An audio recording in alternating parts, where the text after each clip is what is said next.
When I came home for the first time in a few months, my childhood home that I used to live in was up for sale.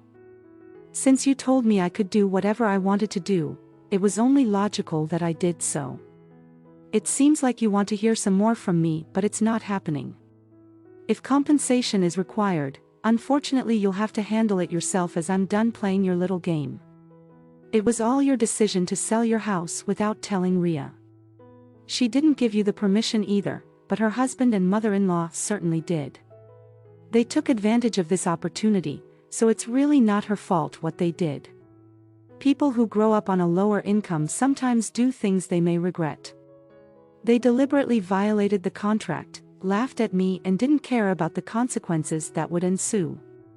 What my parents did was trampling on both myself and their feelings, which is something I'll never forgive. They're responsible for me having to pay the rent because it's our house. So, I see that you don't believe me when I tell you this is MY house and they are MY family. That's fine with me because frankly, it won't matter to them or the Lord if they go to hell. So hurry up and pay your bill because this house isn't even mine anymore. I have been married to my husband, Ken, for 10 years. Ken and I have known each other since we were kids and have been together since we were young. We are in what is called a marriage in which I have a significantly higher socioeconomic status compared to Ken. I have lived with my parents who are business owners, and I have lived comfortably. Ken, on the other hand, grew up in a single-parenthood family and didn't live a well-off life. Nevertheless, my parents and I were attracted to Ken's personality, so we never worried about his background. In fact, I think my parents had always loved him as if he were their own son. My parents decided to move into my father's other house to spend their retirement comfortably, so we are now living together in my parents' house where my parents used to live. This was also my plan to support us as much as possible. We should officially change the ownership for the house's contract soon. After that, the rest is yours to do as you please. You are thinking of moving at some point, right? Maybe you can use the money for that. A few months ago, my father told me that he was going to give me the parents' house. The house was all well cared for and was not at all inconvenient to live in, but it was too big for us who had decided not to have children. I thanked my parents, and even though it was before the ownership change, I slowly proceeded to deal with the real estate company. Hey Ken, I told you to fill out this form. If I don't submit it today, we won't make it in time. How can we sell the house without this? Oh, just write it down then. You're only overreacting if you submit it today. You'll make it in time. You don't have to tell me every single time, just do it on your own. Where did his kind and sincere personality go to? Since our marriage, Ken has become increasingly lazy and had left everything for me to do it. He routinely asks me to write very important documents on his behalf. If I refused, I would end up causing trouble to the family and thinking that if I do it, then everything would go peacefully. So, I would just end up doing it myself. I wonder if he continued to treat me like a servant like this. We decided to sell the house we were currently living in together. We have also chosen a new house in a place that will be both beneficial for us. But I was worried about the future of my married life with Ken and spent my days wondering if this was the right thing to do or not. Then one day I received a call that my parents had been seriously injured in a car accident, and I rushed to visit them at the hospital. Although my parents survived, they were diagnosed with a total recovery time of 6 months and would need someone to support them for about 3 months. I'll ask Ken. I'll ask my company too if I could adjust my work schedule as well. I'll be the one to support you both. I asked my husband if I could go home to my parents for an extended period of time while I supported them to that. He said, "It's okay. It's your thing." And he had easily agreed, but to be honest, his tone was more like he couldn't care less than being worried about my parents. Anyways, I could go support my parents now, but then another problem arose in my mind. Would Ken be able to live all on his own while I'm gone? Ken is one of those people who can't do any house chores. He can probably manage to eat. But he's not able to wash his own clothes, and the idea of taking out the trash on a certain day of the week is never in his mind. I wouldn't want my house to become a garbage dump. I was a little hesitant, but I explained the situation to my mother-in-law, Lisa, and asked her to support Ken. Please feel free to use anything and do anything in the house as you like. Oh my. You are in a lot of trouble, aren't you, Mary? I'm sure your parents have enough money to hire someone to support them, or are you just missing your own parents, Mary? Don't worry. I will take good care of my own son. So don't you worry, you could stay longer than 3 months if you want. Lisa loves Ken very much and probably sees me as the woman who took her son away from her. I was uncomfortable with the sarcasm that she would say to me whenever we had conversations like this. However, I thanked Lisa while suppressing my annoyed feelings because I knew that she was the only one who I could rely on at the moment. Then I only got what I needed and headed to where my parents were. Every day was very hectic, and 3 months passed by so quickly and I couldn't really be in touch with Ken properly, but it was worth it and my parents were getting better day by day. And once life after the hospitalization has settled down, I was ready to go home. I got into the car and hurried home, leaving the natural surroundings of the town behind. I made my way through to the familiar landscape and arrived at home. But what? The house was no longer the house I knew. A for sale sign was posted in front of the house and the real estate agency, which was listed on the sign, was unfamiliar to me. What's going on? I panicked and called Ken on the other end of the line. I heard Ken snort out a little laugh as if he was mocking me. I saw that house and moved back to my parents' house. I did everything for you while you were gone. I didn't understand a word my husband said, so I went straight to my in-laws' house to have him explain the situation to me. When I arrived at my in-laws' house, which was a 5-minute drive from my house, the first thing I saw was my personal belongings piled up at the front door. I was startled and confused, and, excuse me, I'm gonna pass by. The contractor who came up behind me rang the doorbell to the house, exchanged some paperwork with Lisa, and then loaded the pile of my personal belongings into his truck and left. And afterwards, Ken came out of the house and both Lisa and Ken looked happy as they were counting the money they had received from the contractor. And I couldn't even seem to recognize them since they dressed all fancy and their car even had changed into a luxury car. Hey, Lisa. What is this all about? I stormed up to Lisa in a semi-panic state. What are you even saying?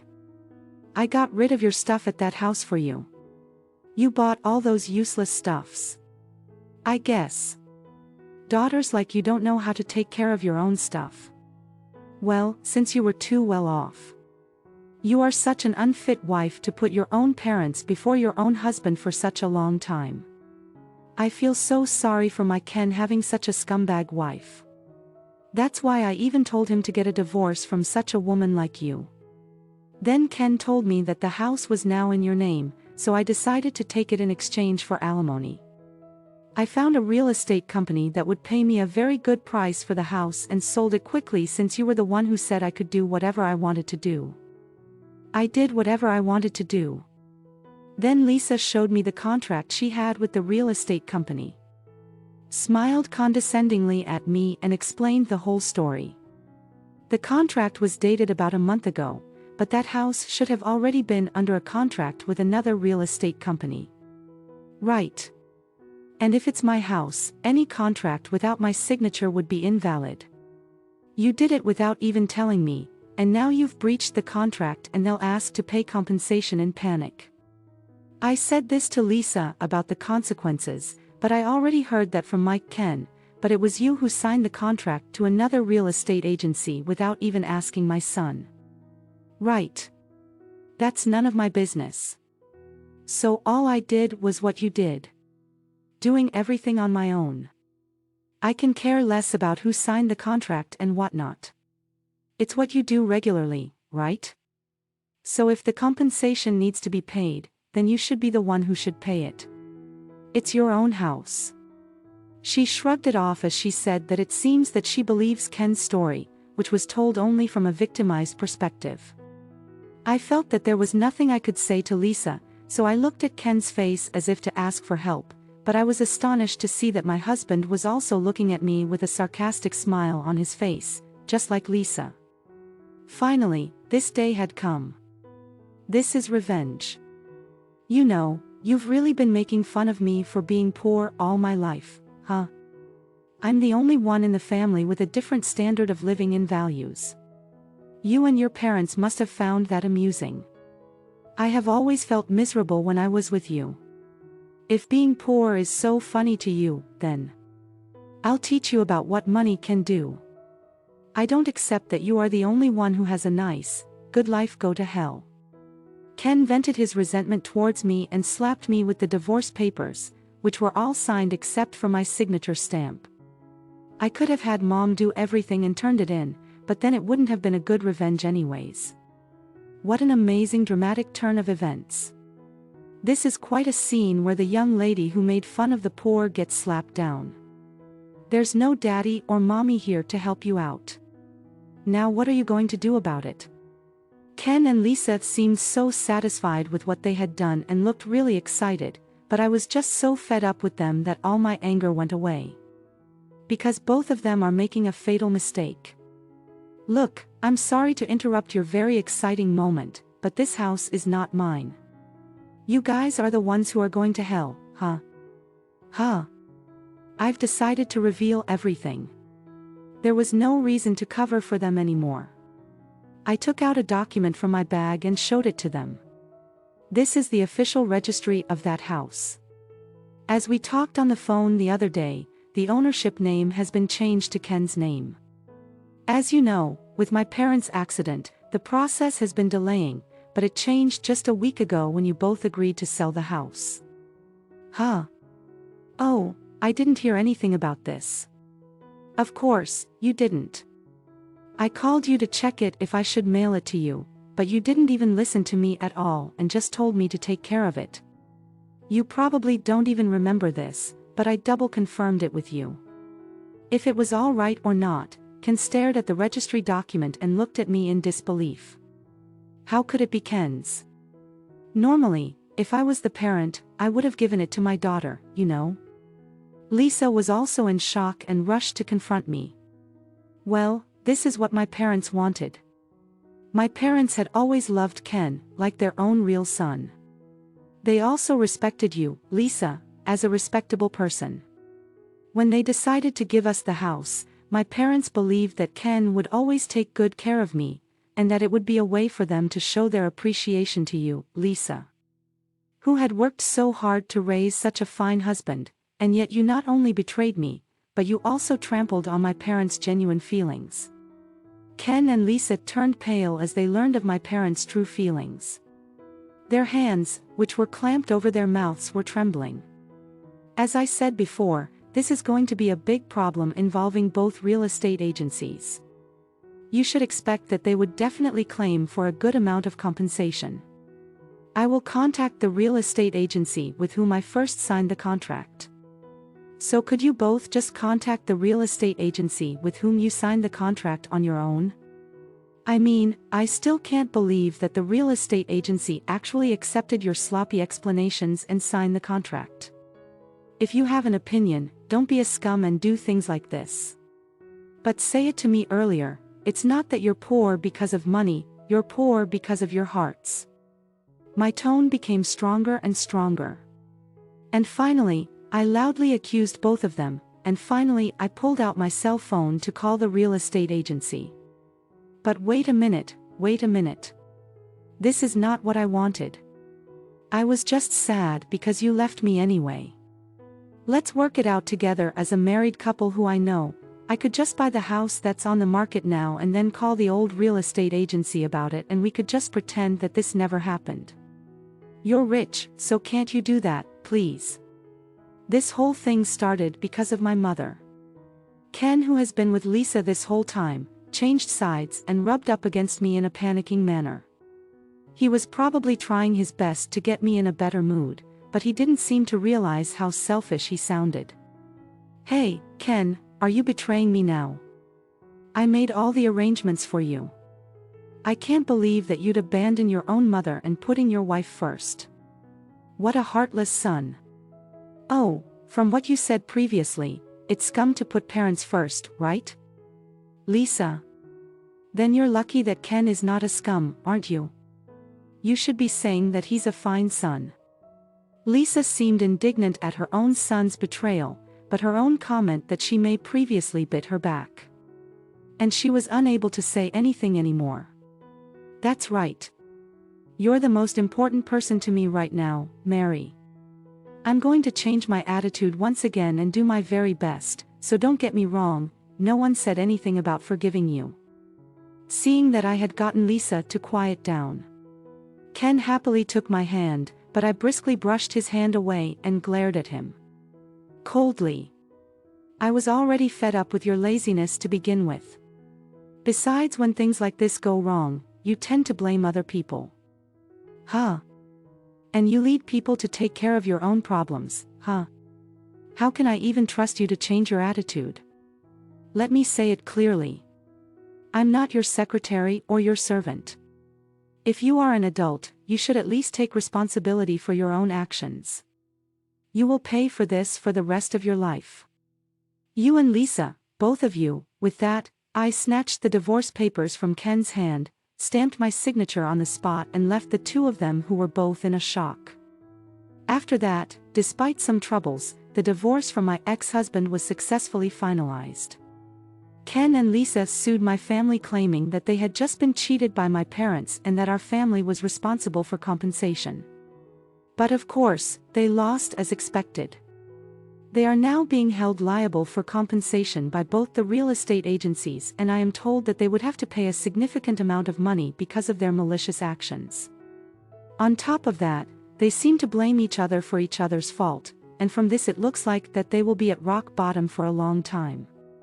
As for me, the company had arranged for me to continue working remotely so that I could support my parents. So I'm going back to my parents' place and continuing to support them while I work. Honey, your bath is ready. Thank you. I'll wash the dishes. So you get in the bath first today. You must be tired after your rehab session. Well, then you should get in, Mary. I'll get in later. I also want to clean the bathtub after anyways, so you should get in and relax in the bath. Mom, my parents are still undergoing rehab from the accident, but they are still supporting each other and spending time together happily. I began to live with my parents for the first time in a long time. It was great seeing the two of them getting along, and I saw how happy they were living together. As I thought about this, I looked around me and saw what was missing in my marriage with Ken. With human copywriters, it's important for them to consider each person and the best way to communicate with them. I don't think Ken and Lisa ever had any romantic feelings, which I regret because it would have been more considerate of me to recognize those feelings and acknowledge them. One of the hardest things about losing your spouse is figuring out how to move on and not letting them define you. Today, I feel confident in saying that my divorce was ultimately the best thing I could do. If I ever met someone again, it would be with a bigger sense of caution this time. I hope I never have to worry my dad and mom again. I've decided that the experience with Ken and Lisa has taught me valuable lessons, which I can apply to the rest of my life. I would also remember and never forget to thank my parents as I started my new life in a new place.